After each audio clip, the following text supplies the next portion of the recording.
What's going on, everybody? Welcome into the Sun Belt Syndicate. We are going to throw you an audible tonight, as we do in football. TJ had something come up kind of last minute. We're going to get Brandon Turner, former App State wide receiver, to join the show. Obviously, with him getting kind of a last-minute notification, he will be on here shortly.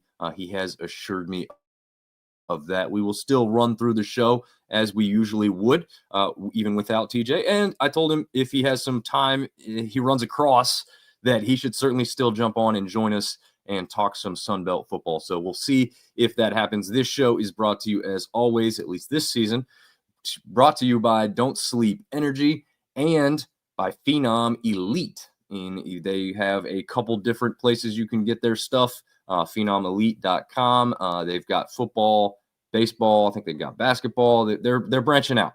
And Don't Sleep Energy can be found on don'tsleepenergy.com or their Amazon shop, where you're going to be able to buy their stuff, including, actually, I have it right here, Don't Sleep Energy, or their little energy shot. So, just a little less if you don't want the full can to drink, but good stuff. It definitely works. What's up to Ben James saying what's up, and Wolves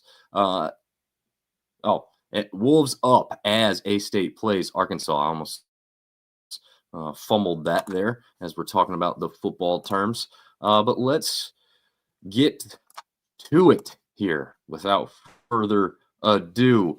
This is going to be called the OGs going forward, just because TJ and I were the first two kind of to host one of these shows together. So we are going to call it that moving forward. And you can see both Sparks there in the preview thing. As far as the playbook goes, we are going to have this show segmented off better than we ever have before. So you kind of know what's coming when and which part of the shows that you actually may like the most. So Looking Good is going to be where we talk about the teams that have had a good week coming out from last week. We do offer the Wrap, which is our wrap-up show weekly, where we will cover those a little bit more in depth. This is just kind of a quick touch to kind of refresh everybody before we talk about the previews for the upcoming week. Come on, bro. I feel like TJ that's one a good saying that he really uses quite a bit. So we're going to use that for that segment, where we got a team that either didn't perform or didn't look good enough. So come on, bro, it's kind of like, show me something more. We need to see something better from you, or, you just got thrashed or rattled pretty good in that last game. We're going to go over our weekly awards. For those of you who have been checking out sunbeltsyndicate.com, please continue to do so as we continue to try and build the site up even more. But the awards that we do are a little bit different from the conference awards. We will not always have the same players. I'm sure sometimes we will. But this week we had a little bit different, so we will go over those for those of you who maybe didn't see that just yet. Games of the week. Instead of just going over every single game all kind of the same for a long period of time, we're going to break it down for you. Which games should you focus on if you are an outsider maybe checking out the Sun Belt, or which games may matter the most for postseason or for conference standings as we get further into the season here. So games of the week, you better win. That is for the teams that kind of like to, come on, bro, we need you to win this game coming up this week, whether it's an FCS opponent or somebody that you should just throttle really easily. So the you better win is going to pick out those teams and show us what that's all about. Rounding it out is all of the games that kind of fall in between the games of the week and the you better win category. So hopefully we don't have too many of those too often. We definitely have a good amount of games of the week this week, and we have some ones that our teams better win. And last but not least, TJ's clip breakdown, which would usually start the show, and BT's going to try and take his place tonight. But obviously, with him not being on the show just yet, we are going to wait to get to that until a little bit later. So back to this. Share your comments, questions, whatever you've got going on for tonight, and we will start to try and take a look at that. And it looks like BT is here. What's going on, BT? Good evening. Good evening. How's things going? Good, man. How are you? Oh, man, I can't complain. Doing pretty good today. Midway through the week. Obviously, coming off of the first week of college football and getting ready for somewhat of a lackluster week too. Yeah, well, it's going to be hard to follow up week one, right? But we've got some matchups that could be a little bit interesting to us. So I'm not going to throw you right into the clips. I think there might be some ones that got out of whack a little bit too. So we'll see if I can get those queued up. So we'll start off real easy. We're going to look at the teams that were looking pretty good last week. So we've got, some NFL guys that are looking pretty good there in their suits. Our defensive player of the week there, Perkins McAllister. But let's take a look at those teams and talk about a little bit about what they did. We don't want to go too crazy because we kind of covered this in the wrap-up show, on Sunday night. But the first one there, BT, 45-10, JMU over Weber State. I guess expected, right? Yeah, you kind of expect that. JMU was a pretty solid team in the Sun Belt again this season, and the player, a lesser opponent, Weber State, will come out and put some work in this weekend at home.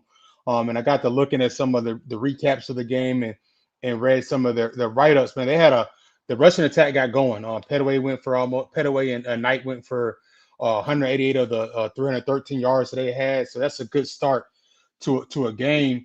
Their defense was lights out, only allowed 148 total yards, forced 3 interceptions, had 5 tackles for loss.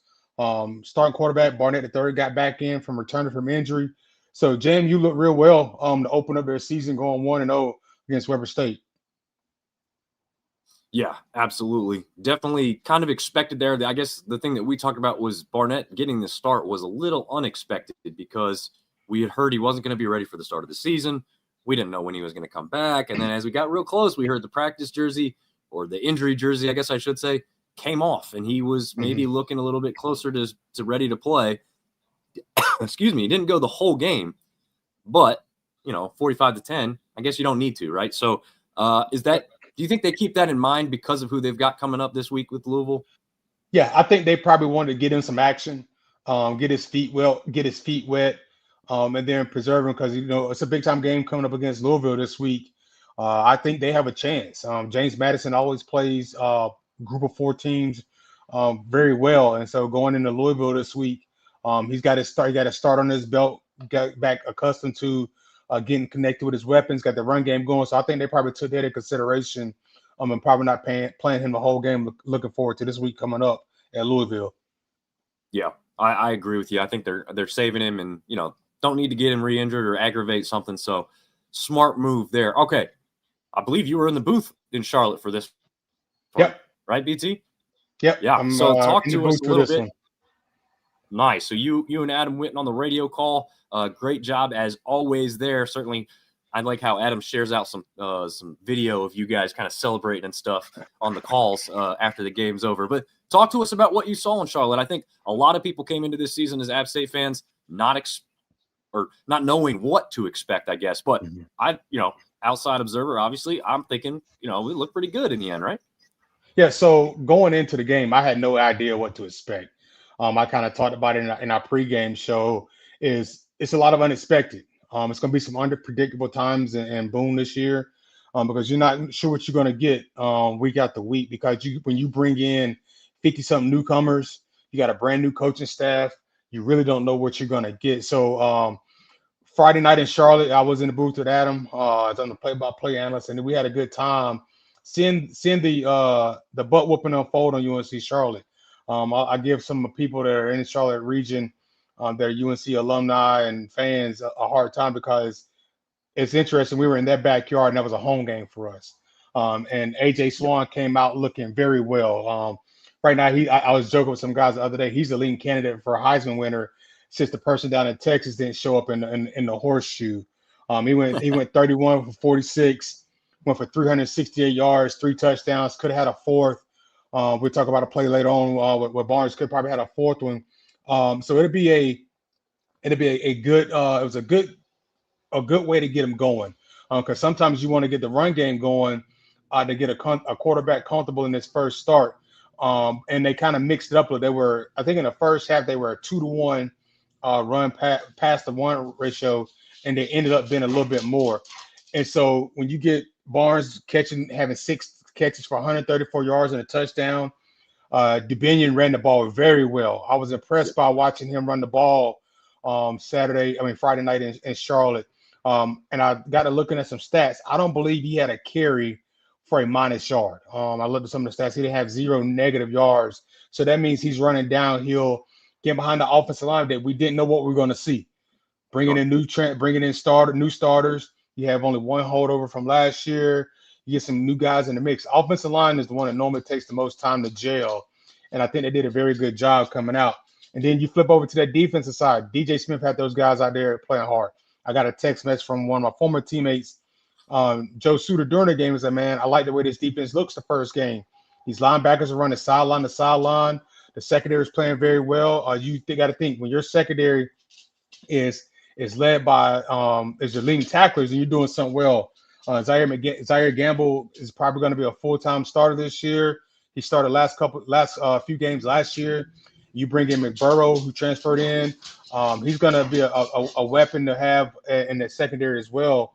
These guys both had 6 tackles apiece. McBurrow had the interception at the end of the first half that allowed out the set up for a field goal.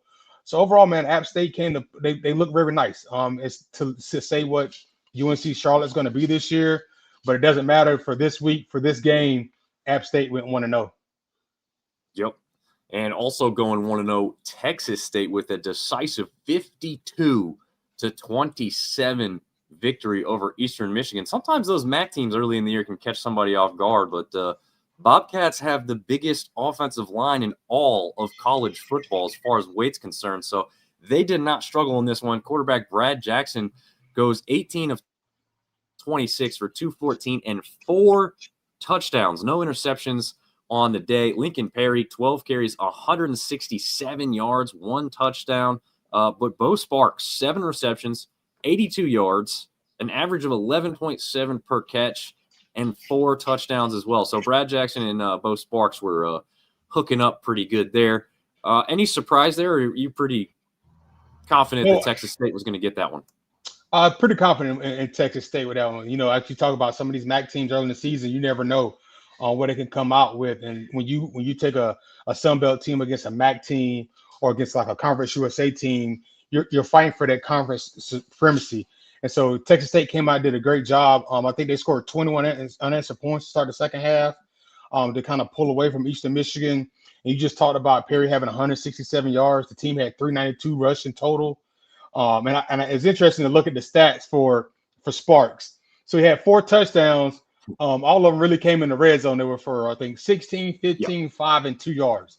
So, I mean, he wasn't taking the top off per se. He wasn't beating the world, but he was probably the favorite red zone target of Jackson as he got in the end zone 4 times.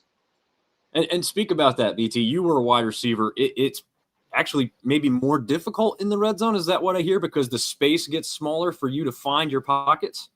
Yeah, windows get tighter. Quarterbacks gets rushed a little bit, so it's a lot harder once you hit that red zone to get open unless you're a 6'5" guy.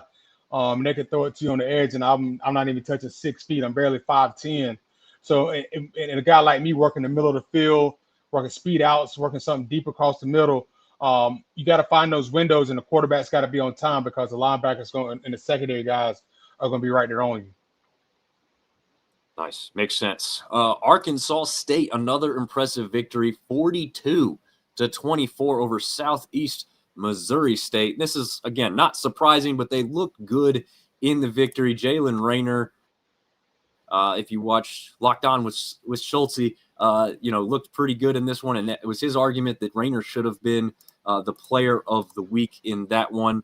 But regardless, a great start for the Red Wolves after last season's start. I don't know if you remember this, BT. They played Central Arkansas and really should have lost the first game of the season. They got a controversial touchdown pass or catch to go their way, and upon further review after the game was over, the officials did admit to a mistake that should not have allowed that to be a touchdown. Now, the game wouldn't have been over. They would have had another shot, so it's not to say they couldn't have done it again. But regardless, much better start this year. There's no doubt in a 42-24 victory. Anybody that stood out to you, as much or Yeah, more Rainer, than Jalen Rainer, Raynor? like you say, Rainer could have got some votes for player of the week. He had completed 81% of his passes for 345 yards, 3 touchdowns. That was a big time statement by him coming out. And if you flip to the defensive side, they were led by the true freshman Nelson. He had 10 total tackles. I think 4 were solo. So as a true freshman coming in and getting your first action of the season, that means a lot. And then their offense scored 20 unanswered going into the half to kind of put them up and separate themselves over Southeast Missouri State. So hats off to Arkansas State, getting their first win of the season at home. Rainer 81% completion. That's a lot. That's doing very well. I don't care what level you at. Yeah, absolutely. I did want to touch on Artie Cat saying, "Hey y'all, what's up, Artie?" That is our resident Texas State fan, and as always, Mr. Ben James chiming in saying 10 different A-State players had receiving yards. So not only was Rainer pretty good on the day, he also spread it out through all his teammates out there, trying to get football around some receptions. Yeah. So ULM, that actually was the first game of the Sun Belt season. They won 20-0 over St. Francis. I don't really know if there's a ton to say about that one. It was kind of a late game. It was a rainy weather game. But, they looked pretty good. I think you probably take into the account that there wasn't many people in the stands because the weather was so poor. Obviously, a lot of stuff's wet out there, but I don't know if there's any specific thing, BT, that stuck out to you about the Warhawks as I properly rep tonight with the Adidas on for them. I see you got the Warhawks on over there. What's still? I mean, you got to think about it, on a Friday night. The game probably was. Thursday night. The game was probably scheduled to start at 7, 8 o'clock, and you get a 2-hour rain delay. Just think of the momentum, the things that are going through, the emotions that are going through a player's mind, and then you got to sit in the locker room for over 2 hours to recalibrate your mind to go out and play a football game. So I give them a little bit of leeway considering some of those things. The quarterback didn't have really I think his last name is Armenta. Didn't have much of didn't have a real good game. He was 12 of 23 for 95 yards. They relied heavily on the run game with Braylon Reynolds getting 113 yards rushing. And I think you kind of touched on this before, and the players who look good, we talked about the secondary for App State leading the team in tackles, but ULM, their corner, Perkins McAllister, this is unheard of. They have 8 tackles, 2 sacks, and 2 tackles for loss. For a cornerback to have 2 sacks, that defensive coordinator, I'm going to assume that he's probably playing in the slot as a nickel corner versus being on the outside, unless they're running that corner cat, as we call it. So they did a very good job holding St. Francis, obviously, to a shutout. And I believe St. Francis only crossed the 50-yard line one time in that football game. So I know the defensive coordinator is very proud of the output that he got from his defensive guys. No doubt about it. And maybe that's a good segue into who our defensive player of the week is. But we're not there yet because we've got Come On Bro next. BT, I was telling the people before you jumped on, I feel like this is a common TJ phrase. Come on, bro. Come on, bro. I mean, I think a lot of people say it, but it's definitely TJ phrase. If we played a drinking game with TJ saying, "Come on, bro," yeah, we're going to go through some bottles. Yep. There we go. I like that. Yeah. So this is not to put anybody down, but it's just to be like, come on, let's see something better. Let's see something more. These are the ones that I've picked out here. Georgia Southern. Okay. Tight game. Pretty good at the half. They end up losing 42-14 to Fresno State. Now, not easy trip, right? Going all the way across the country out to California. But this was a team in Georgia Southern who was expected to compete at the top of the Sun Belt. And Fresno State, although, pretty good historically, I'm not sure if they were thought to be up at the top of the Mountain West this year. And then obviously week 1 didn't go so well for them. So to me, to get hammered like that, 42-14, that was a total shock. So come on, bro. I got to see something better.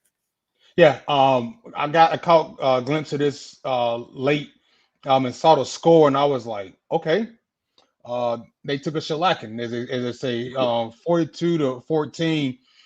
Fresno State ran the ball for 351 yards. That was kind of crazy.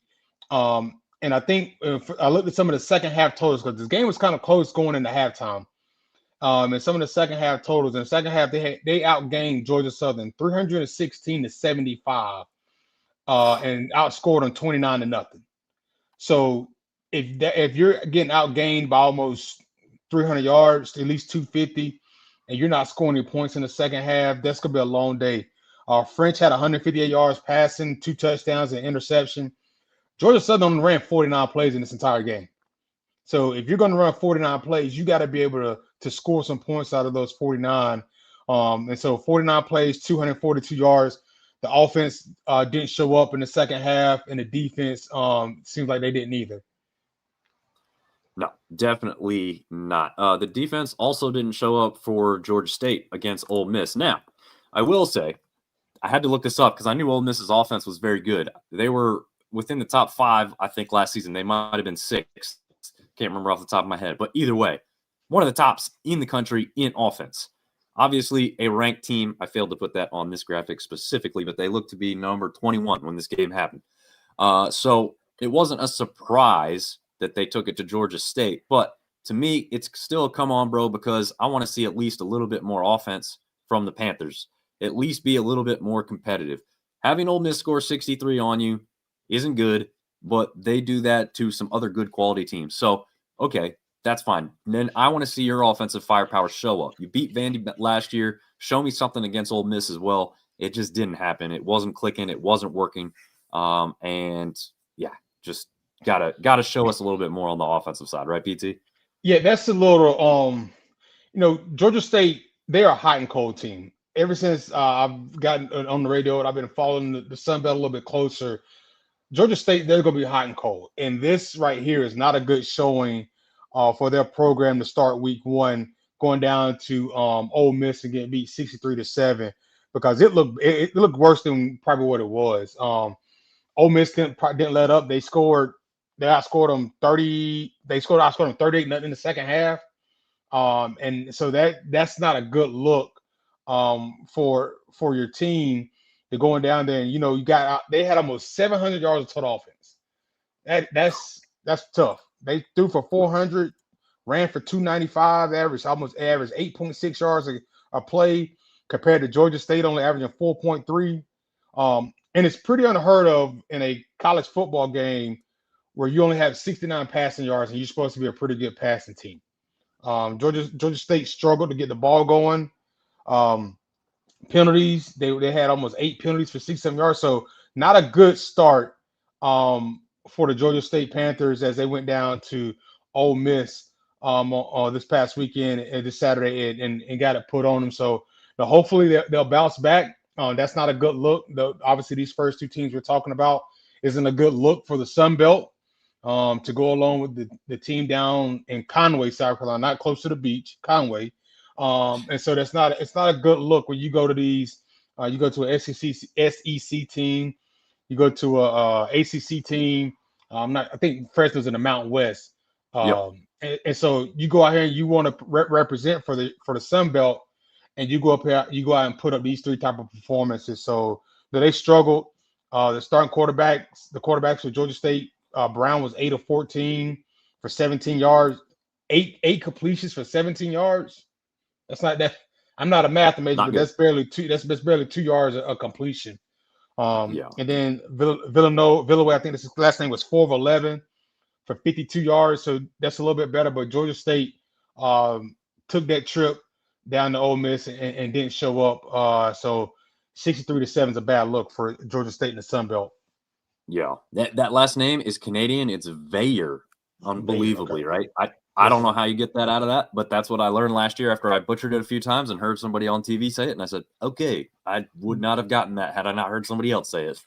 I'm the guy. Adam Witten would tell you I'm the guy who will screw up a kid's name. There was a quarterback a couple years ago at Wyoming. I butchered his name so bad, and they still give me a hard time about it. But yeah, so hey, I let Adam do the pronunciations, and I just analyze the game. There you go. Hey, call out their number. Most people kind of know who those people there you are. Go. That's what I do. I don't know. Actually, with the transfer portal anymore, I don't know how much people do know that. But, a couple games in, they're going to get used to it. All right, another bad loss, as you kind of mentioned. Conway, Chanticleers traveled up to Virginia and just got railed 48-7. I mean, I thought Coastal would struggle in this one. They played Virginia last year and lost at home, so I didn't necessarily think Coastal was going to go up here and win. And I thought they would at least be more competitive. So that's where the come on, bro comes from. You lost 48-7. You were 1 of 14 on third downs. That's not even close to good enough. MJ Moore's coming in, his third, I think it's his third school in 3 years. So you wanted to see, a little bit something more, a little bit something exciting.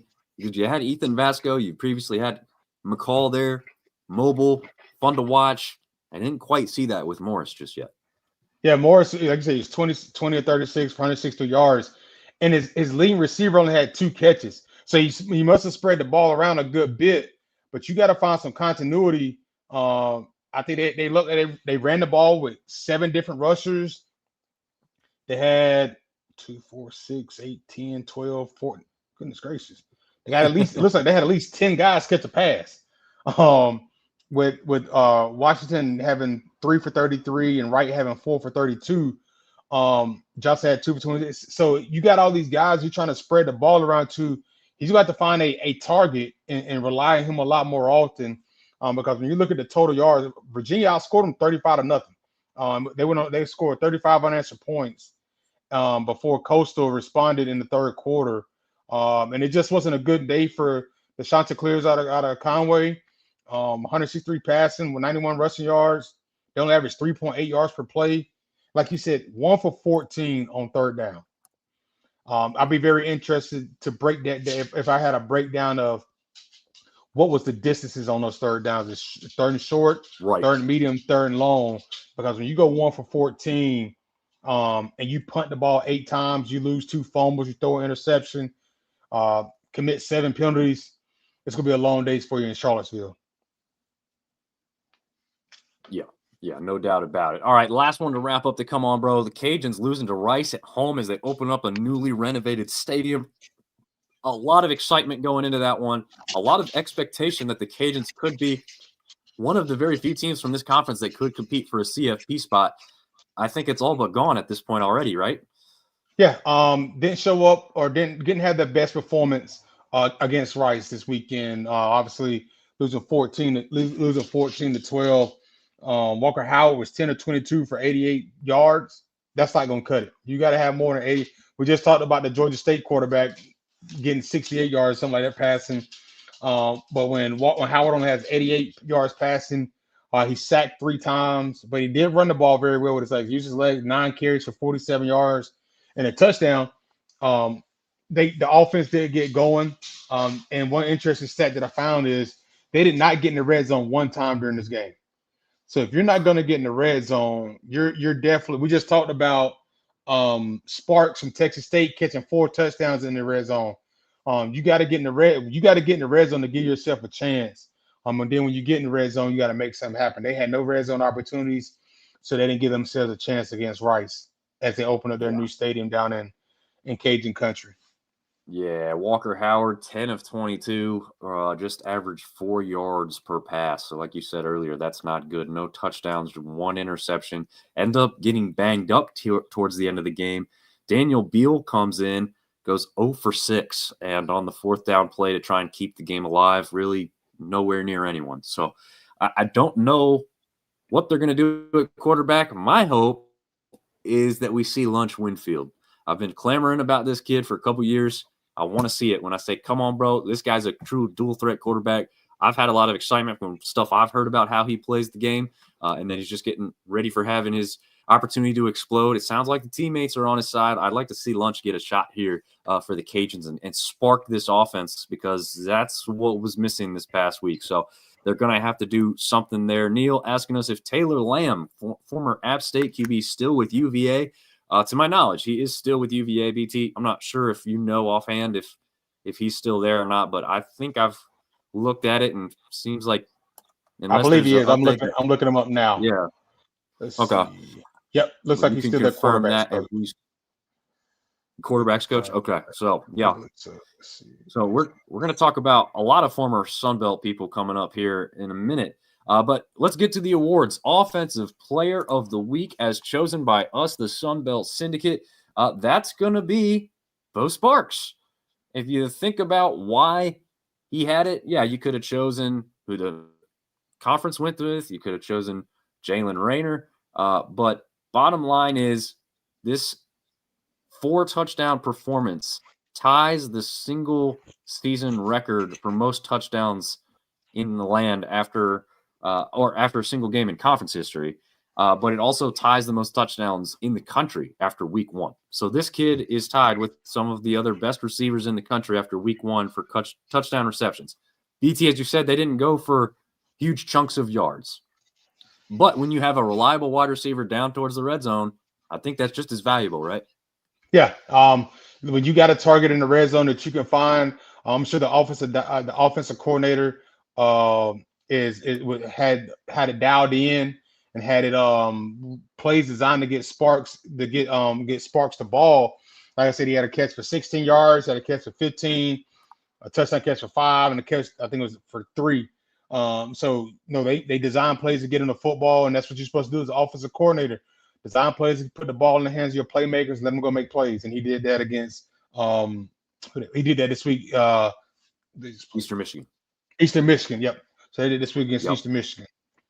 And just the last little note we added on this, he did all of that in just 3 quarters. He didn't even play towards the end of the game because of the lead. So yeah, that's even makes it even more impressive. So a great note by our writer TJ O'Sullivan at that point, who also happens to be our head editor for the website as well. But those are great finds about why his performance sticks out a little bit more than some of the others. Defensive Player of the Week, we already kind of spoke about him. Darko Parkins McAllister, as you said, 8 total tackles, 5 of them solo, 2 sacks, and that total tackle mark led the team on top of the team itself getting the shutout. So an absolutely impressive performance. And again, like you said, 2 sacks as a cornerback is pretty unheard of, right? I mean, like, do you specifically remember any games that you played where your teammates were grabbing sacks as corners? Nah, I don't recall. Because you normally only will play a corner. A corner's only going to be going after the quarterback. If you got a corner cat where the formation's into the boundary, the short side, and you bring them off the short side, or nowadays most teams play a 4-2-5 look or a little 3-3-5 look, and they have that nickel corner playing over the slot. So he's probably disguised a couple of man coverages and came off the edge once the linemen declared their blocks. And he was able to get to the quarterback. So hats off to Perkins McAllister having an outstanding week for 8 tackles, 2 tackles for loss, and 2 sacks. Yeah, absolutely. And then we have a kind of a double winner on the first week of the season here. Special teams and freshman of the week goes to App State's Dominick DeFreitas. What an impressive first outing, right? I mean, didn't miss anything.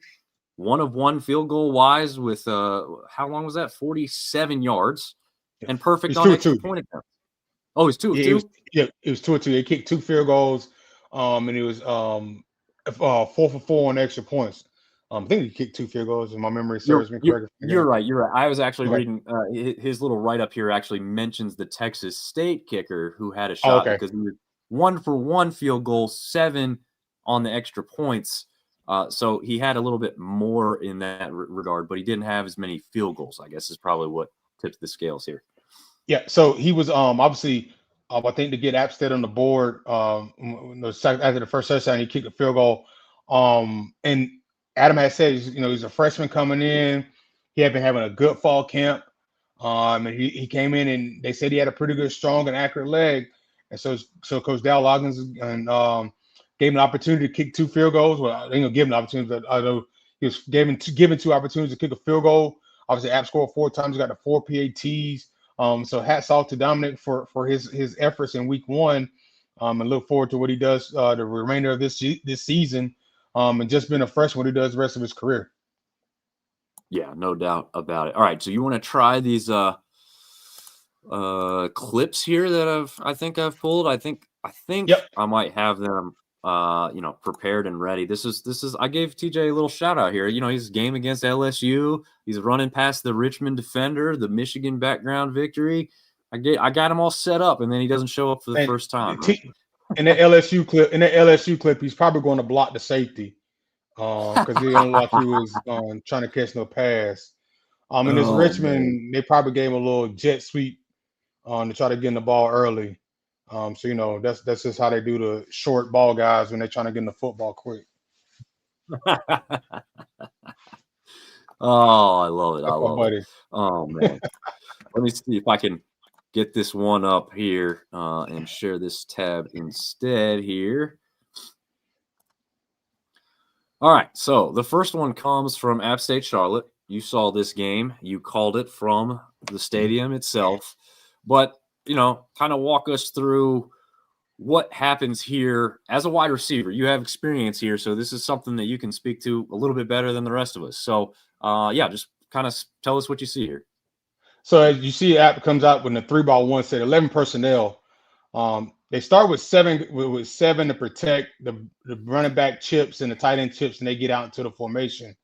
So AJ has a lot of time to go through his reads, and what they do.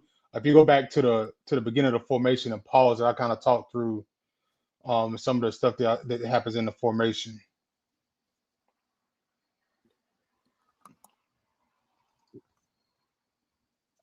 Let me see if this is going to run a little bit better. I think there's too many things running. And were you losing the reception over there too? A little bit, yeah.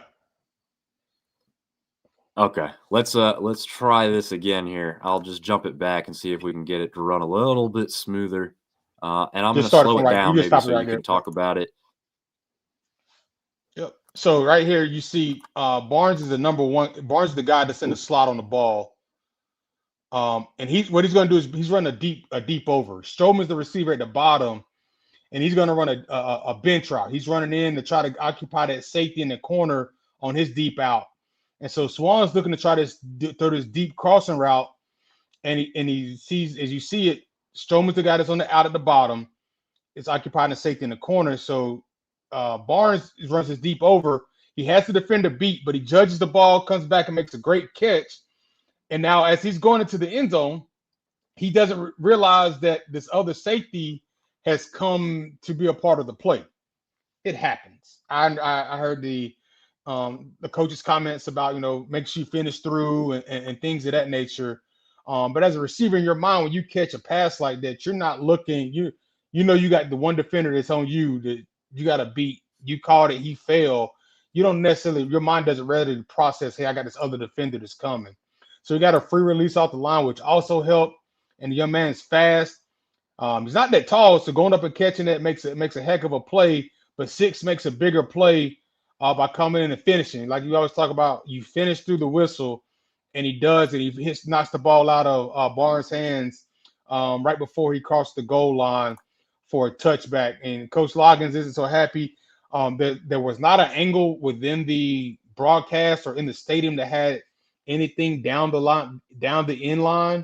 So you really can't see where the ball is at, or if it even breaks the plane within control. So you get a touchback right here, takes 6 points off the board, and UNC Charlotte gets the ball at the 20-yard line. Yeah. But some of the things to discuss on that play, offensive line did a great job protecting Swan. On the tight end, I think that was Hamlet was in Chip before he went out to the flats. Dominion checks the linebackers before he goes out into the flats. Barnes gets a free release on the deep crosser. Strowman's running the deep bench route coming to Charlotte's sideline. And Swan throws it up and gives this guy a chance to make a play on it. Barnes does. He just doesn't finish through the end zone. Agreed there. It's a great job of breaking that down. Again, we didn't even give you much of a chance to preview that, so it's even better there. This one, Georgia Southern at Fresno State. We talked about this one not being great, but this is a great play. You'll see the play action, and then I'll let you, kind of take it over from there. I'll run it through first time full speed, and then I'll slow it down to that second time so we can see it again. Sounds good. So if you look at this from the start, it's almost kind of the same formation App State came out with for their touchdown, but they motion the number one receiver over. And so what happens right here? Brown. Okay. So what happens right here is as you keep playing, you kind of see you'll see another angle that they play. This safety that's down, the safety's come down on its hash mark. And so you got one high safety really. And from the looks of it, looks like you're in the zone coverage because nobody comes over with 19. And so Brown is outside the hash, and he just basically runs a fade, a slot fade. Try to get away from the safety. Number 3 is occupied by this deep out. I mean, by this quick out. So it's one-on-one with the corner. I mean, with the number 2 receiver and the safety. And what I believe is this safety that's chasing right here, he doesn't get across the field in time because I want to. It look if they were in a cover 2, that he's that half safety because number 22 right here is the hook flat player. 22's got to do a better job of getting his hands on the receiver, so he doesn't have a free release. And you would probably like to see him force him inside, so he's forcing him to his help versus forcing him outside where he's away from the safety. And you see the safety doesn't get over there in time, and French puts the ball on him. He makes a good catch, keeps 2 feet in bounds, touchdown Southern. Yep. I like that play there. I like how he comes across here. 3 is already trying to see if the play is going to read differently. And I think at that point, the communication's lost, right? Is that kind of like what happens in that breakdown there, but they now don't know exactly who's taking who kind of thing? Yep. Look, that's what it looks like because when that safety comes down, you could tell their zone. If they're cover 3, the safety's if they're cover 3, number 3's got to be deep. And so that could have been an issue as well. So if it's cover 2, it's 17's. It looks like it's going to be 17's mistake by not getting over. If it's cover 3, it looks like it's going to be number 3's responsibility to get deep. But looking at the rest of the defense, it looked like they were in a cover 2 defense because the top side corner. He plays the half field and leaving the guy in the linebacker up to play the flats. And that's why you saw that safety rotate down. So when that safety rotates down, the other one's got to rotate over top of him, and he doesn't get over top to help his guy out. Gotcha. I think I have one more. I think it's queued up, but it's trying to load up for me. So all right. We'll see if I can find it here in a second.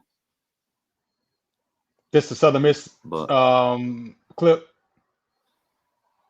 Yeah, and I'm trying to see if I can find it. It ends up taking it away from the spot I had it at. Oh, okay. So we'll see. I'm trying to look over. That's why I'm like looking away from the screen because I'm trying to figure out where this one was. I needed to timestamp them so that if they do lose them like this, I'll be prepared. All right, we're gonna skip that because I don't know exactly where that happened in the game. But we'll go back to our see if I can. Our slides here that we've got for this and get back into that because we've got games of the week. Oh. So, yeah. Yeah, I was trying to see what point it was. Okay, so games of the week. Yep. We'll just skip it. Essentially, I didn't think it was a late hit. I wanted to see what a wide receiver thought of that play, but we'll maybe put that one back on at some point when we find it. Anyway, yeah. So because I got an interesting take on that from a player standpoint and from a referee standpoint. So I could give you both of them. Yeah, I do both of them. Right.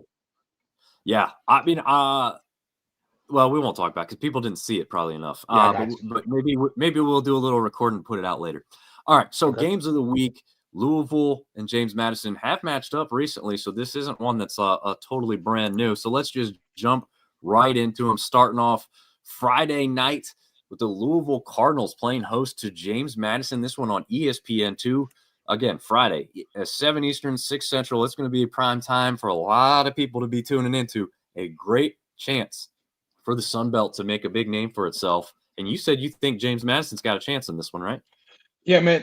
Because I like what James Madison does. They're gonna play tough physical football, and what you have to realize, obviously, you have a returner coming back over to James Madison. You got a pretty good run game with Petway and Knight. Their defense is real solid. Louisville comes in with a new quarterback who just got his first Louisville win. Miller Moss, who was at Southern Cal, he just not came in. I did throw 2 interceptions last week, but so James Madison is going to come in and not be afraid of Louisville. they've stepped up to the plate. Every time they played a group of four team or a highly ranked team or a notable team, as you want to call it, they're gonna come ready to play, because they know this is their opportunity to show up for the Sun Belt again, to show up for James Madison again.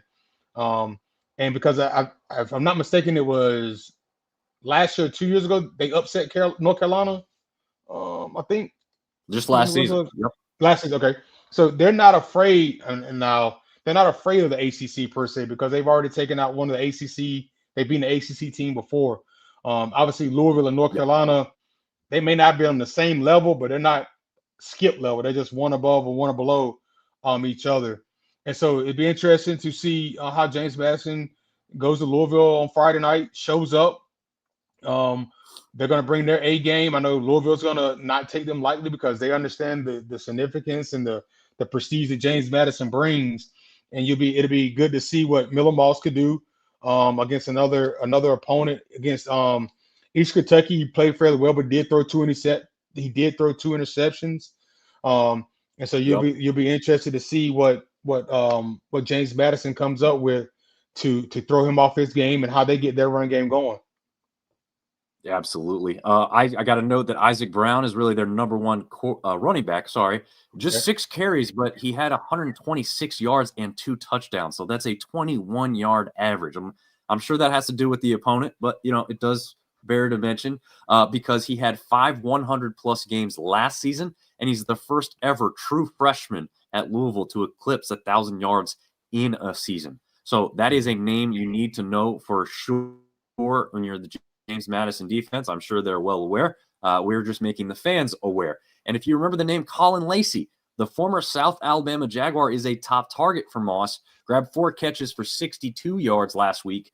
Chris Bell is the only returner from an otherwise depleted wide receiver room, but they're not without talent. So, yeah, Yep. Moss can throw it to these guys. They can hurt you there. One more guy that you should know. On the defensive side, former Sun Belt player in Clev Lubin from Coastal Carolina. It helps plug up the middle. The defensive lineman had 4 total tackles, 2 sacks, and 2 tackles for loss versus the Colonels. Again, it's a competition difference, but his name is there in the stat book, making it, noticeable for highlighting purposes. Yep. So some former Sun Belt guys that help bring this whole thing into loop. I love the fact that some people think, Sun Belt's not the premier group of 5 and they've never reached a college football playoff. Like, yeah, because our really good players are that damn good that they're getting taken by bigger programs. So, yeah, if we could keep our guys, the Sun Belt would be the premier group of 5. But it's hard when they're really good to keep them around, right? Oh, did we freeze, BT? He might be frozen there. We'll have to see. In the meantime, I think that was all the notes I had on that. The linebacking core is a strength of the Cardinals as well. TJ Quinn helps lead them there. Team only allowed 150 total yards to the Colonels as well and kept them under 2 yards per carry. So defensively, very sound for the Cardinals. JMU will have to play mistake-free football if they want to be in this game, quite frankly. I think they can as well. We saw what they can do against, a team like UNC, as BT was talking about from the same conference. I don't think, like he doesn't, that they're on the exact same level, but they're not light years difference. So if they play a little off their game and JMU plays their game, I think we absolutely could be in for a great one on Friday night. Okay, Texas State versus UTSA. A lot of us on the East don't understand the significance of this game. This one's an ESPN Plus game on Saturday at 3:30 Eastern, 2:30 Central Time. Coach DJ Kenny was at the podium on his press conference on Monday saying that he doesn't understand why this game isn't elevated to ESPN or ESPN2 because it is just so significant, especially for that Texas area. So hopefully, they could put on a show no matter where they're at. We know that most of us and Sunbelt fans in general will be tuning into that one. BT, I just started into the Texas State UTSA, so you missed hardly anything here. Gotcha. But, yeah, Owen McCown threw for just 121 yards and no touchdowns. So not overly impressive there in that game. because they played number 19 Texas A&M. So, yeah, his stats aren't going to jump off the page. We only have 1 week to go off of. Obviously, he's got past history, but I'm judging it off more of this year. Their strong point definitely seems to be their running game, though, where running back Robert Henry Jr. gained 177 yards on 16 carries and 2 touchdowns. So that was also against that same Texas A&M defense that kept the quarterback in check. They let up some yards because of the talent at the running back position. So it'll be interesting to see what they can do. David Amador II is their top receiving threat, but they do have a deep wide receiver and tight end room. So if McCown can get going through the air and they've got the running back game going, Texas State is going to have another performance like last week, right, PT? Yeah, I think everybody can't go into Texas College Station and upset them like the Mountaineers did a couple years ago. So UTSA had their work cut out for them. But they're going to have this is going to be a good challenge for UTSA and Texas State this week. Texas State was on a roll.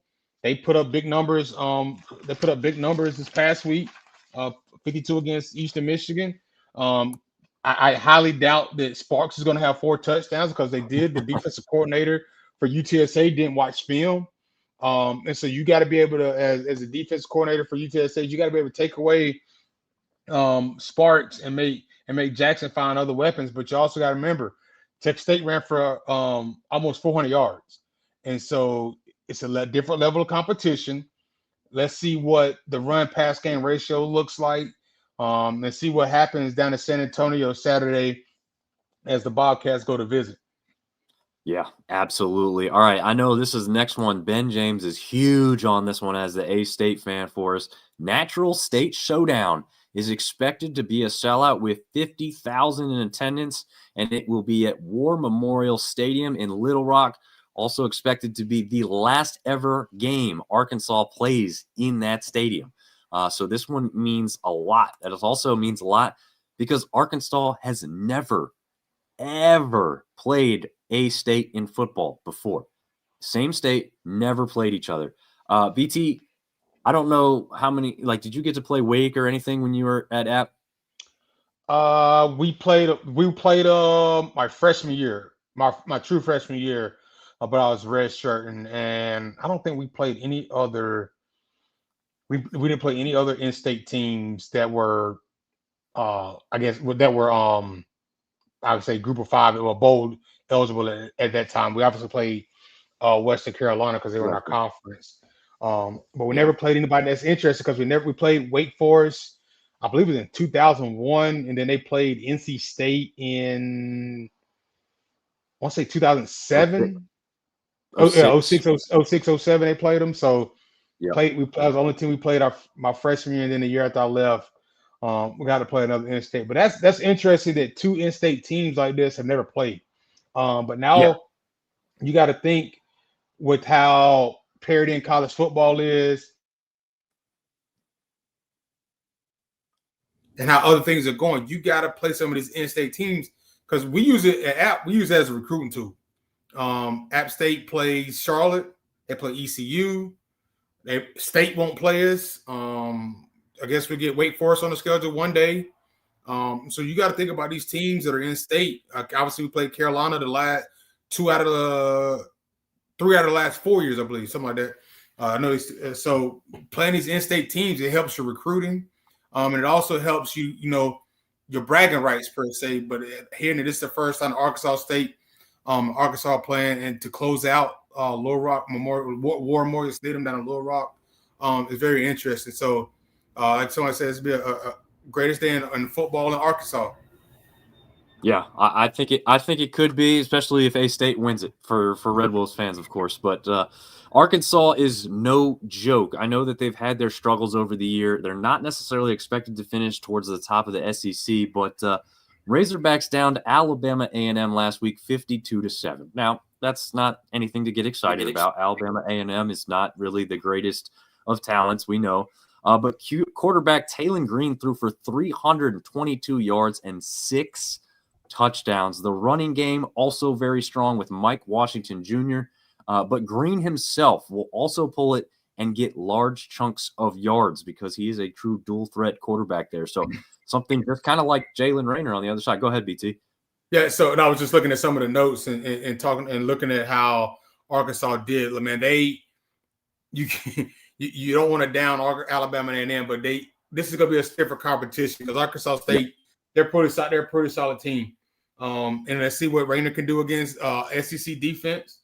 See if Nelson on the defense side of the ball can show up to shut down the run game and help control the passing game. So, like you say, interesting matchup coming here Saturday down in Little Rock. Yeah. Also, I got to mention this wide receiver Omega Blake. It's O''Mega. Yep. That's an awesome name. So, first of all, shout out for that. But Omega Blake had a game, 7 receptions for 121 yards, 1 touchdown. And Green also spread the ball out, just like we saw earlier with Rayner spreading it out to 10 receivers. So did Green. So these teams both are going to spread this ball out in the air, and it's going to be all over the field all day long. It's going to be a really exciting game if they can keep it close and competitive, because this is going to have some juice. I'm sure the juice is going to be more on the Red Wolves side than the Razorbacks. But I think there's going to be people from both sides that are still excited to finally see this game happen. So it's easily one of the top games. Again, and you could say kind of similar things with Texas State, UTSA, JMU, and Louisville for obvious reasons with the Sun Belt aspects and everything. Yeah, they just don't have the history kind of behind them like these other two matchups. But this last matchup here at the bottom may be one of the most interesting as Tulane and South Alabama matchup. This one's really got quite a bit of history behind it, and this one's going to be one of the nightcaps on Saturday. It's not start until 7 Eastern, 6 Central time. Tulane hosted Power 4 and Big Ten member Northwestern at home last week. That's what you can do when you're a private school with a lot more money, right, BT? Yep. Hey, something interesting I learned today is Tulane wanted to wear white jerseys at home. Yep. Northwestern, I think they were doing it to honor Hurricane Katrina or something, a semblance of that. Yep. Northwestern said, no, we're not allowed. You can't do that.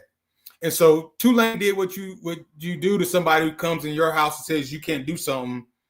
You put belt to behind.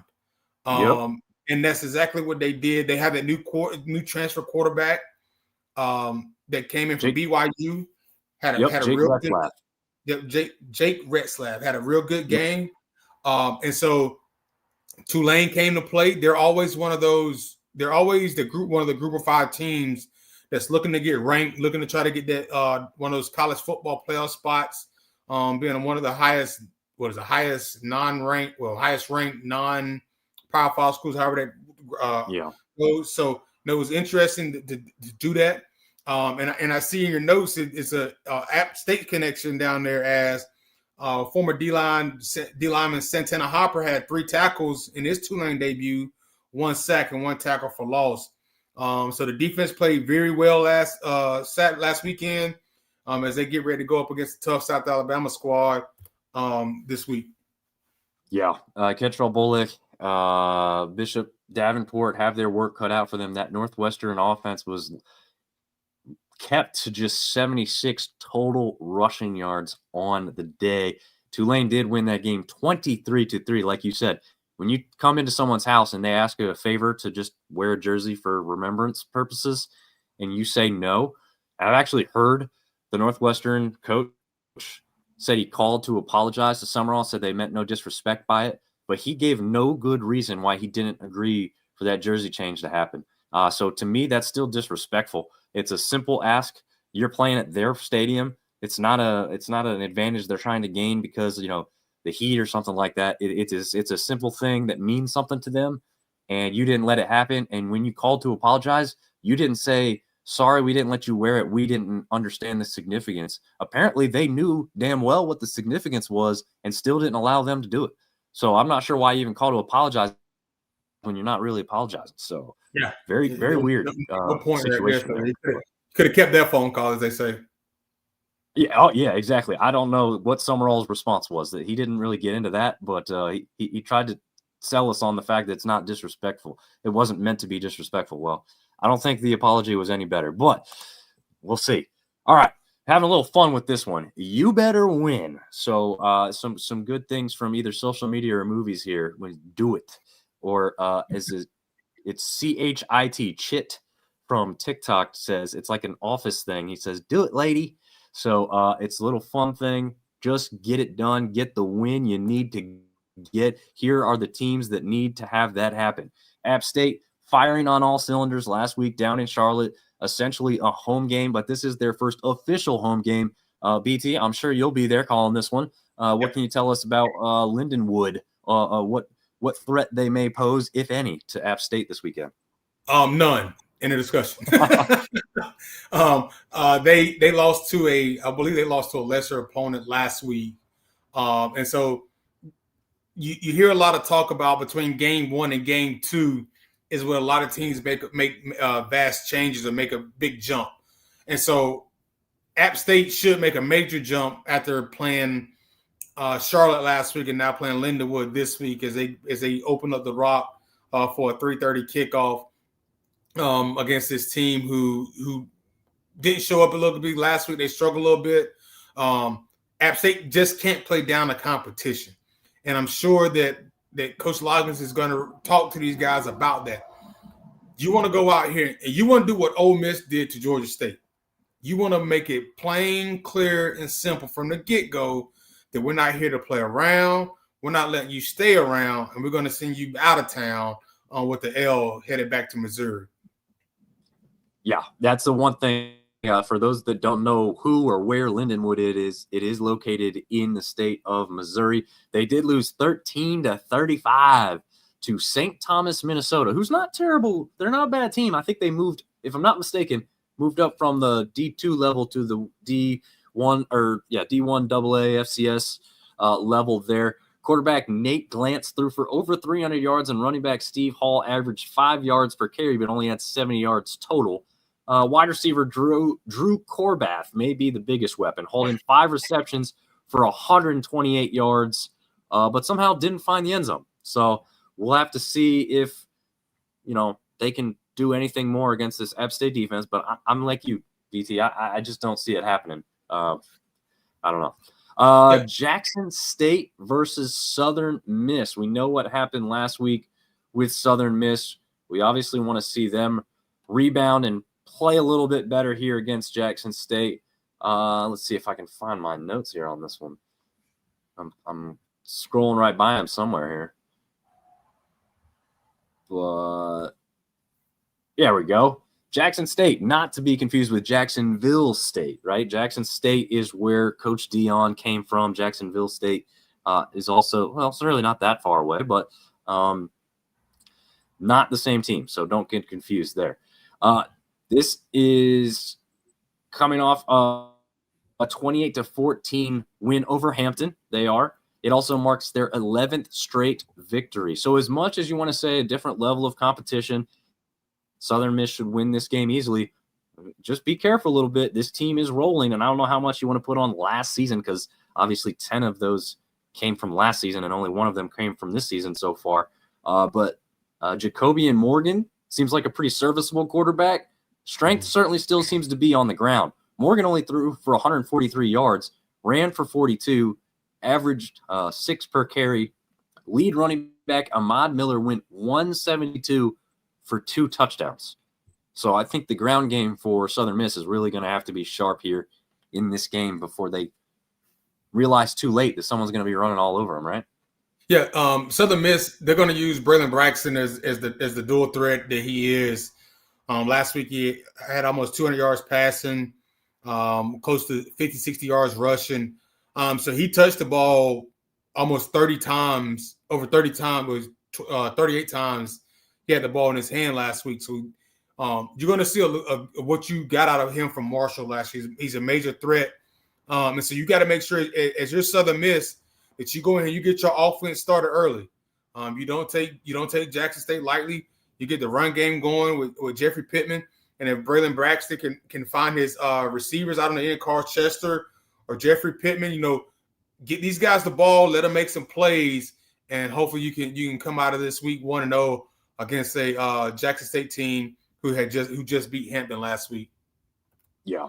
Yeah, they did have 3 turnovers versus the Pirates on defense. So again, don't make the simple mistakes. Play your game, like you said, BT. Get that ball into guys' hands in the open field.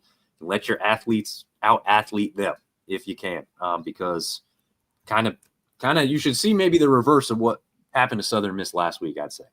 Yeah. All right, Missouri State versus Marshall, Saturday, 6 Eastern, 5 Central.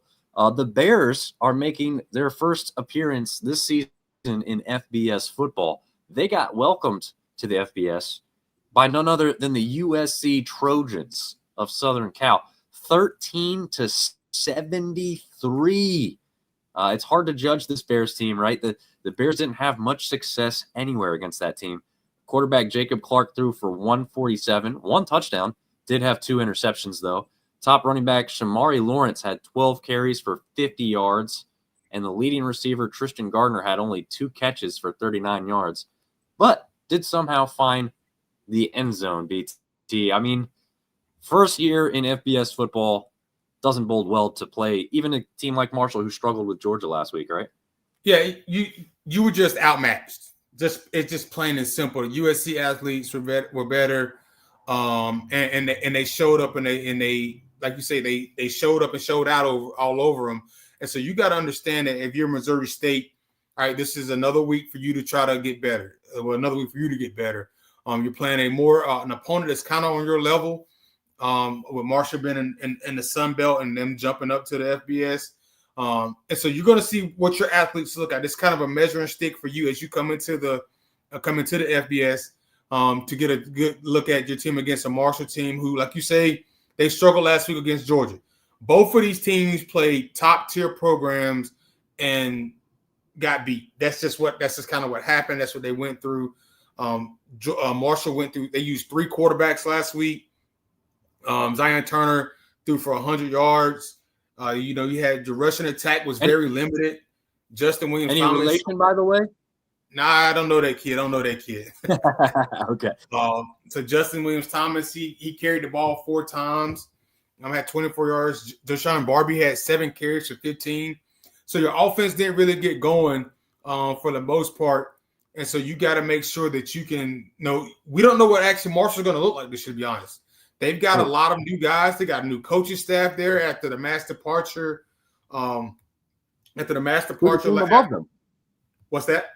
To the team above them on this graphic in Southern Miss. Correct. Yep. They had the mass departure. So Marshall Southern Miss looks like Marshall of last year, and Marshall of this year is still to be determined because you don't know what you're going to get from these guys. That they brought in a whole new coaching staff, got a brand new roster that comes over, and so you're going to find out real quick this week as you play a Missouri State team, what head coach Tony Gibson has in store for the Marshall Thunder and Herd.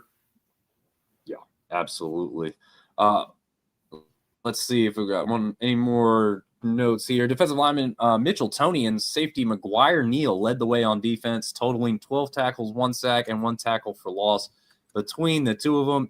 But USC threw all over them for plenty of success. Marshall should hopefully be able to spread the ball out here and have a little bit better time against the Bears. All right, the local team to me here in Durham, North Carolina, the NC Central Eagles, are traveling to Norfolk to take on ODU.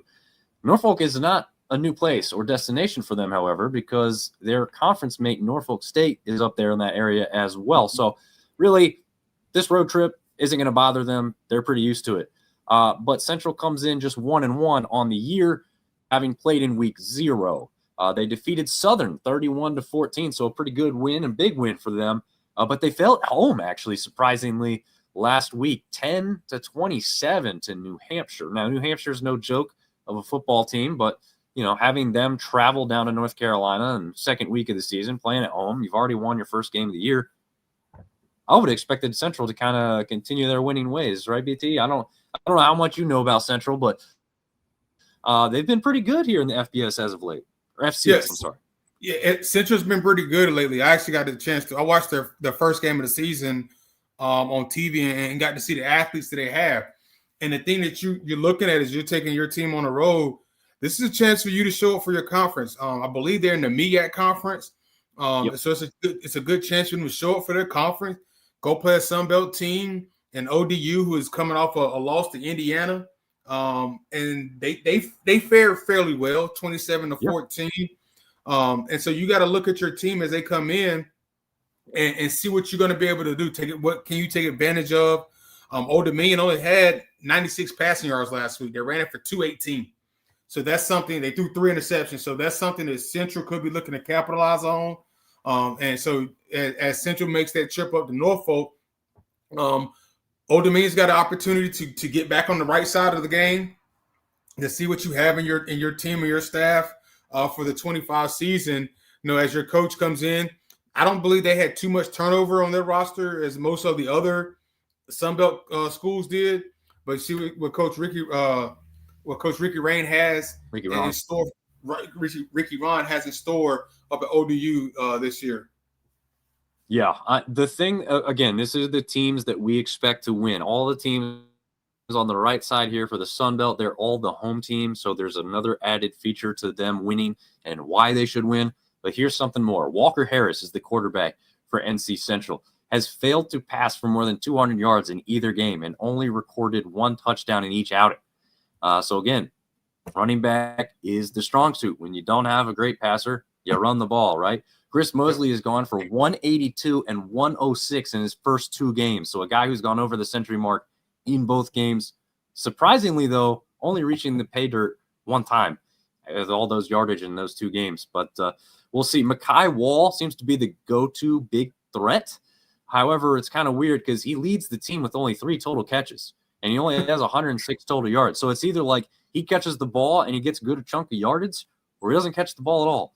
And there's not a whole lot of other receivers making multiple catches. So it's a very strange offense here that doesn't seem to be firing on all cylinders.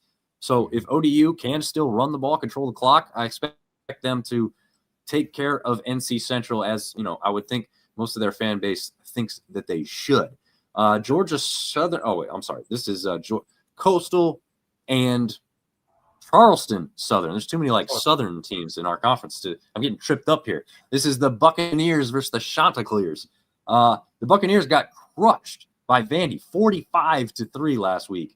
The team threw for just a total of 88 yards and only rushed for 47. So if I had to pick a name that would stand out, it ain't the quarterback, it ain't the running back. I'll go with wide receiver Jamal Bishop, who grabbed 2 receptions for 36 yards. But listen to that stat. That's also really not all that impressive, right, PT? Yeah. It was kind of the big play guy of the day, even though they didn't really have many of those. I don't know. It's kind of a get right game, right? Yeah, I think this is kind of a get right game for Charleston Southern as they travel up the coastline in the Florence to play Conway, and travel to play Coastal in Conway, and I think this is from both sides. You probably going to learn that Charleston Southern knew they were probably a little bit outmatched versus what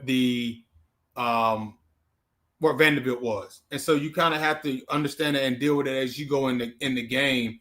And so it's some things that you look forward to. And I want to give a quick shout out to a young man that's on that Charleston Southern team. One of my former teammates' son, Braden Woolbright, plays down there at Charleston Southern. He's my teammate Perry Woolbright's oldest son, who's down there playing. And Perry hit us up asking us to check him out this past weekend as he's come into Charleston Southern and beat out some returners and been able to beat out some guys as he came in. They actually had a tackle last week. So shout out to Braden playing down at Charleston Southern as they look to travel, as they get ready to play Coastal Carolina this weekend. Absolutely. That's a pretty cool little tidbit there. So another name to watch out for if you guys are checking that one out on ESPN Plus Saturday evening. All right, we'll wrap it up with the teams that should win. Cajuns got to get back on track. They're playing McNeese. McNeese hammered Louisiana College 54-9. Quarterback Jake Strong went 329 and 3 touchdowns. Running back Marquez Davis had 97 total yards and a touchdown, and 3 receivers had over 60 yards. So they do, well, as a couple other teams have done, do a pretty good job of spreading that ball out so far, early part of the season. Excuse me. But yeah, once again, another get-right game for the Cajuns, right? They dropped that one at home. Here's another home game, in-state opponent a team that you should beat, but a team that also has some heat, probably trying to come in and upset you and get some more coverage for their program going forward, right, BT? Yeah, and I think this is obviously the Cajuns opened up their the new stadium last week. Didn't do what they were supposed to do in front of a home crowd. They're gonna get Manice coming in to in there again. So you're gonna look to see what the Raging Cajuns can do against I think Manice is FCS, I believe. That's correct. And so just to kind of see what they can do as they travel down to Lafayette. Can Walker Howard do better than what he did last week with 88 yards? Is the offensive line going to be able to protect them and give him some time to throw the ball? As last week he targeted Sheldon Sampson Jr. 12 times and only completed 4 passes. So see if Louisiana can do the right thing by knocking off McNeese State and getting the win Saturday night down in Raging Cajun territory. Yeah, and if earlier today was any indication, we still don't even know Walker Howard's health. So that is still a question mark at this point of the week, which, again, I'm partial to seeing Lunch. First of all, it's one of the coolest nicknames or names in all of college football. So I want to see Lunch Winfield get his shot because I've been waiting for that kid to electrify the field. He's had a couple plays here and there over the years, like little small packages, but I'd like to see him take total control of this thing.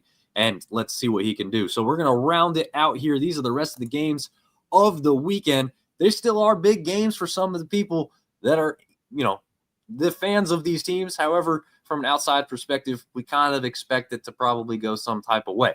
So we have Troy matching up with number 8 Clemson. We know Clemson just lost 10-17 to LSU at home. This one's going to be at home yet again there in Death Valley, or, not so deathly Valley now after the LSU loss, maybe. Cade Klubnik went 19 of 38 for 230 and no touchdowns, but 1 interception.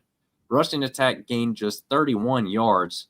Adam Randall made the move from wide receiver to running back last year in the bowl game and seems to still be their number 1 option at the tailback position. He did find pay dirt, but he only totaled 16 rushing yards. So it's hard to see too much that you can compare directly with Troy because of the competition that Troy played last week and the competition Clemson played last week. But one thing I do want to mention, and BT, you remember this, the tandem wide receivers Brent Wesco Jr. and TJ Moore can be very dangerous. Versus App State last season, they combined for 173 yards and 2 touchdowns.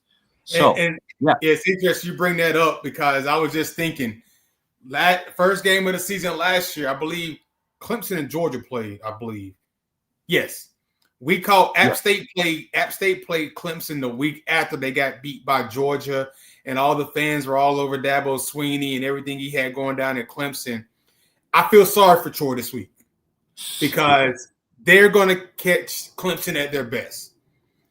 Dabo Swinney's not happy with the production that his team had. Cade Klubnik did not show up to be a top 5 draft pick that they thought that he was going to be. And why do you think of that the first game of the season? I don't know why people want to write about it. Get some people to write about and talk about. So, yeah, Troy's in a difficult spot coming up to South Carolina this weekend to play Clemson. It's going to be deafening. They're going to have a chip on their shoulder, and hopefully Troy can withstand it and make this game competitive. If not, hopefully they don't get done like App State did last year and get blown out in the first quarter. Yeah, that would not be good. Clemson just 3 of 13 on third down. So if Troy can get anywhere close to that, that means they're going to be doing pretty well. But again, that's tough to see after what we saw. You just made reference to it. They came off of a disappointing loss last season. They're playing at home. They rebounded really, really well. So we'll see if that happens again this week. Memphis takes on Georgia State.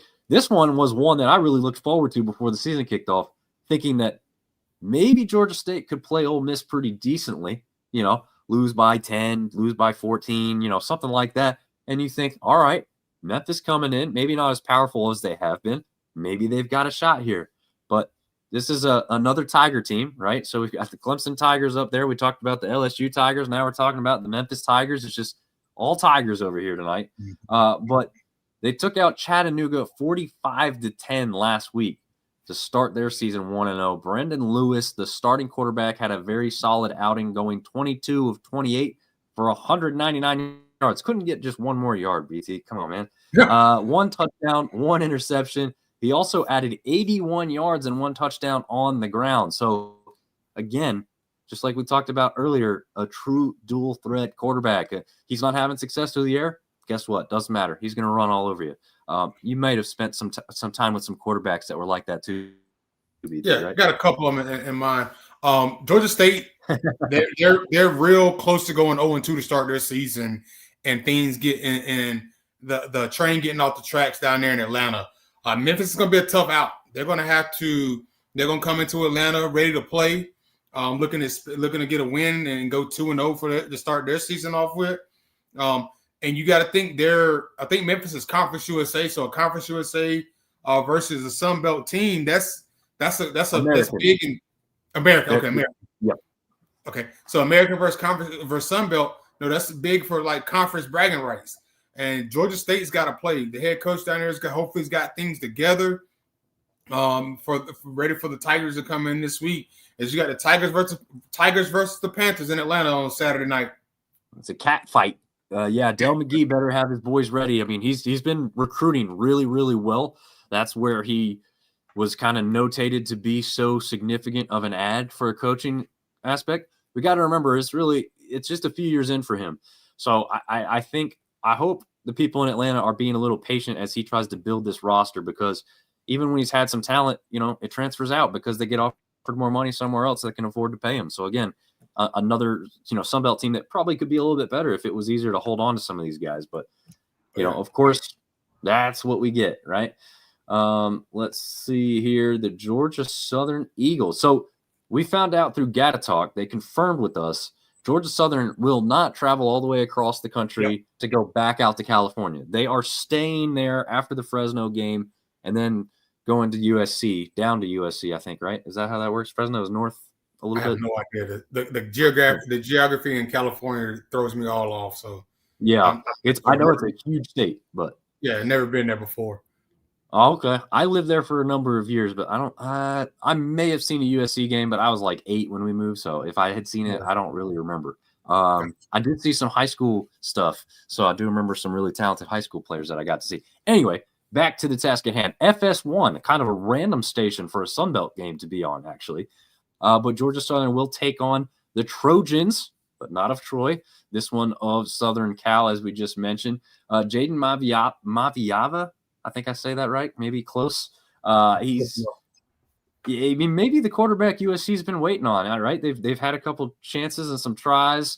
They just put one in the NFL. He's plays for the Bears, Williams. So we'll see if he can kind of get to that significant level. 15 of 18 for 295, 2 touchdowns last week. King Miller rushed for 80 and 1 touchdown while averaging 20 yards per attempt. We're talking about the team in the Missouri State Bears, right? So we've already talked that that's the matchup that had happened. So again, competition level does need to be taken into consideration here, but these are the stats to present because they are factual. Wide receiver Mekhi Lemon was easily the top target last week, grabbing 7 receptions for 90 yards total. Defensively, Braylon Shelby is a beast on the edge, totaling 2 sacks, 3.5 tackles for loss versus the Bears. And in total, the Trojans held Missouri State to just 3 of 14 on third down attempts. So Georgia Southern cannot have another outing like they did against Fresno State, plain and simple. No, they can't. They got to see if French can get going and finding him some targets. You can't wait. You can't get shut out in the second half like they did against Fresno State and getting outscored 29-0. So hopefully French and Brown and crew can get some things going. And then while they've been out there in California, they work on some fundamentals. They work on blocking, tackling, catching, so they can show up for Southern Cal, because you don't want to go out there and just get a paycheck and get your head beat in, and then you got to come back east and get ready for your next week, and then start a conference play coming up soon. So hopefully Southern goes out there. I've never said I'm rooting for Southern, but I can't do that. Yeah, I can't do those things. But I want them to play well, show up for the name that's on the front of the jersey and not the name that's on the back, and also show up for the conference that you're representing as you go out here to play a Power 4 team in Southern Cal. Yeah, absolutely. All right. Here's a question. What conference is Southern Cal in right now? They are in the Big Ten, weirdly enough. Yeah, Okay. weird. Them and UCLA are in the Big Ten conference. Makes total sense, right? It does. It does. Gotta love it. Gotta love. If you have the money, you pay to play. Really, like I think that's pretty much.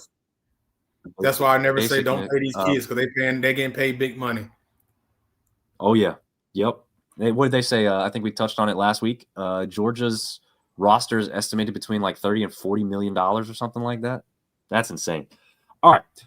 The nightcap, I think, well, was it the latest game? I don't know. 7:45 Eastern, 6:45 Central. It is one of the latest games, if not the latest game on the calendar for Saturday. It's Sunbelt action. This one will be on the SEC Network.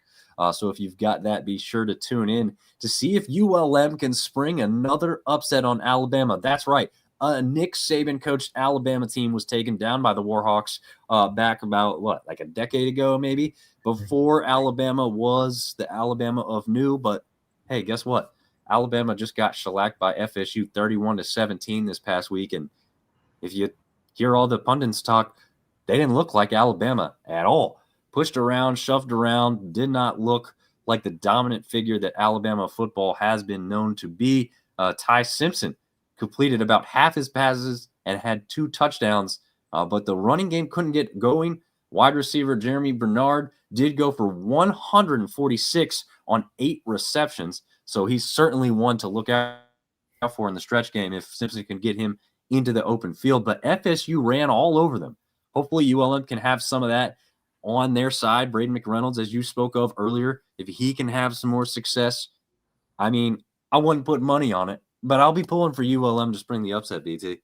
Yeah, you got to Troy and ULM are in 2 tough positions as they're going up against some powerhouse teams that are coming off losses in week 1. And the one thing that they cannot do is afford to go 0-2. So Kalen DeBoers and staff, they're going to make sure that they get everything buttoned up to take on ULM as they come into town this weekend down in Tuscaloosa, and not leave any doubts. I don't think Alabama looked that bad against Florida State. You got to consider some of the conditions that they had to deal with, rain throughout the game, and you're breaking in a first-year starting quarterback. Your starting running back's not in the game. Your starting running back didn't play. Can't remember his last name. He didn't play, so then you went with your backup. So those are some things you got to look at. And then obviously on the defensive side of the ball, they did get pushed around, but it is very hard to stop. I call it it's called the +1 run game when your quarterback can run the football. Mm-hmm. When you have a quarterback who's a dual threat can run the football, it gives them an extra blocker in the box that the defense doesn't readily account for. And Tommy made them pay dearly as he ran all over them and made some smart decisions down in Tallahassee last Saturday afternoon. Yeah, absolutely. Yeah, I mean it's going to be tough sledding for these teams, and that's why they weren't on the must-watch games, the games of the week, or on the you got to win it, because it's going to be tough to win these games right here. But we are pulling for the conference, as we always do. Is there any final words of wisdom or things you want to say here before we bid the good people good night? There is a lot more football left to go. I listen to sports talk radio a good bit, and you hear fans calling for coaches' jobs after week 1. Imagine if you went to your job and you didn't do a good job the first day. You think somebody wants to fire you? Come on now. There's a lot of football left. You can't worry about what teams did last season. You can't get caught up in all this preseason hype and the rankings. I actually think rankings shouldn't come out period until like week 6, because it gives you some non-conference play, gives you some conference play to look forward to. And so those are some of the things. Just be patient. We're just getting started. week one, there's, I think, 12 more weeks of regular season football left to go. Your team could come out starting hot and fall flat, or they could be flat starting out and finish hot. So take a lot of these things that you see and just look for improvements. And always know that most teams are getting ready and geared up for conference play that's probably going to start here in the next 3 weeks or so. Yeah, I want to round that back into completely the Sun Belt. So when App State moved up, right, they started off the year with like a 1-5 record or something like that, rattled off 6 straight wins. If they would have been able to be bowl eligible, apparently they would have got to a bowl. They applied for the waiver just as Georgia Southern did that same year. Neither were accepted. But again, that's a bad start, great finish. And then just last season with ULM, they started off, they did lose that game to Texas early in week 2, I believe it was. But other than that, I think they were 5-1 with wins over JMU and Troy, the back-to-back conference champions and the favorites to win the championship in last year's JMU squad. So that's great, right? But then they went on a 6-game losing streak to end the year. So there's the two sides of the coin for specific Sun Belt teams that happened just here within the last 7-8 years that I can think of off the top of my head. So yeah, don't get too high, don't get too low on your team. Some of our teams are playing 2 really tough opponents to start the season. So yeah, I mean, I think I'm with you, BT. Like just enjoy the football as it is. No one's out of your conference race yet. So that is still to come, and hopefully everyone can be excited for that. I really appreciate you jumping in last minute. Like I said to the people, we called an audible, and you did it. TJ owes me. Yeah, I heard. When next time he's in Charlotte, he owes you. So I'm gonna make sure he pays up well and dearly. There you go. Did you get to see him this past weekend in Charlotte, or were you too busy with work? I saw him from the stands. Okay. I sent him a text message asking where you're sitting, and he told me, and I was able to spot him in the stands. I was able to spot him in the stands during like the third or fourth quarter, and we exchanged peace signs and virtual and distant hugs. Nice. There you go. Chris Bolton, one more comment before we get out of here. Remember the ULM against Georgia Southern a few years ago for the title game. Yeah, FCS days. For people that don't know, people want to give ULM a hard time. They were an FCS power at one point in time. That's why they are now FBS. So don't forget that when you start talking down to ULM. They're here for a reason. They haven't been as competitive as they would have wanted to once they got up here, but there's a reason that they did move up at one point in time. So with that, we will bid you farewell. Check out Don't Sleep Energy and Phenom Elite, and we'll see you guys next time.